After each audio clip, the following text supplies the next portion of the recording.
മഹാനായ സാഹിത്യകാരൻ MT വാസുദേവൻ നായരെ രാജ്യം പത്മവിഭൂഷണം നൽകി ആദരിച്ചിരിക്കുകയാണ്. മകൾ അശ്വതി നമ്മോടൊപ്പം ചേരുന്നുണ്ട്. MTയുടെ ഭാവത്തിൽ വലിയൊരു ആദരം കൂടി ലഭിച്ചിരിക്കുകയാണ്. എന്ത് തോന്നുന്നു? സന്തോഷമുണ്ട്. പിന്നെ ഞാൻ പറഞ്ഞ പോലെ അച്ഛനുണ്ടായിരുന്നപ്പോഴായിരുന്നെങ്കിൽ നമുക്കതൊരു ഇരട്ടി സന്തോഷം. പക്ഷെ തീർച്ചയായിട്ടും രാജ്യത്തിൻ്റെ ആദരവ്, അംഗീകാരം അത് ഒരുപാട് സന്തോഷത്തോടെ തന്നെയാണ് കാണുന്നത്. അച്ഛനുണ്ടായിരുന്നെങ്കിൽ, MT ഉണ്ടായിരുന്നെങ്കിൽ ഇതിനെ എങ്ങനെയായിരിക്കും സ്വീകരിക്കാമെന്ന് അങ്ങനെ തോന്നിയിട്ടുണ്ടോ?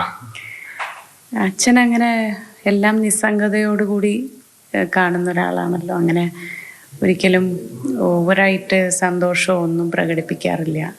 പക്ഷേ രാജ്യം ആദരിക്കുമ്പോൾ എപ്പോഴും അതൊരു വലിയ സംഗതിയായിട്ട് തന്നെ അച്ഛൻ കാണാറുള്ളൂ. MT ജീവിച്ചിരുന്ന സമയത്ത് അങ്ങനെ പറഞ്ഞല്ലോ, ആ സമയത്ത് കിട്ടിയിരുന്നെങ്കിൽ അങ്ങനെ ആഗ്രഹിക്കുന്നുണ്ടായിരുന്നു ശരിക്കും? അങ്ങനെ നമുക്കറിയില്ലല്ലോ, ഇതിൻ്റെ തിരഞ്ഞെടുപ്പും കാര്യങ്ങളൊക്കെ നമുക്ക് അതിനെക്കുറിച്ചൊന്നും അറിയില്ല.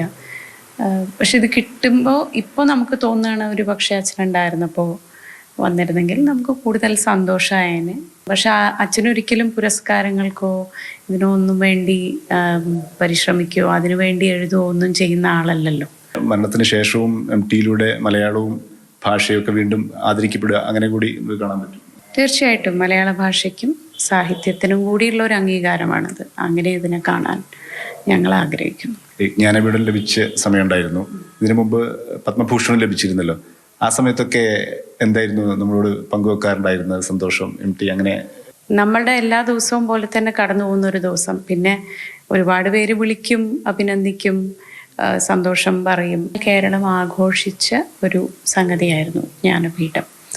അതല്ലാതെ പ്രത്യേകിച്ച് അങ്ങനെ ഒരു മാറ്റങ്ങളൊന്നും നമ്മുടെ ജീവിതത്തിലില്ല. അതങ്ങനെ ഇന്നലെ പത്മവിഭൂഷൺ ശേഷം അങ്ങനെ ആരെങ്കിലും വിളിക്കുകയോ അങ്ങനെ ഉണ്ടായോ? പ്രധാനപ്പെട്ട ആളുകൾ, രാഷ്ട്രീയ നേതാക്കളും ഒക്കെ കുറേ പേര് വിളിച്ചിരുന്നു. സാഹിത്യരംഗത്തുള്ളവർ എല്ലാവരും വിളിച്ചു.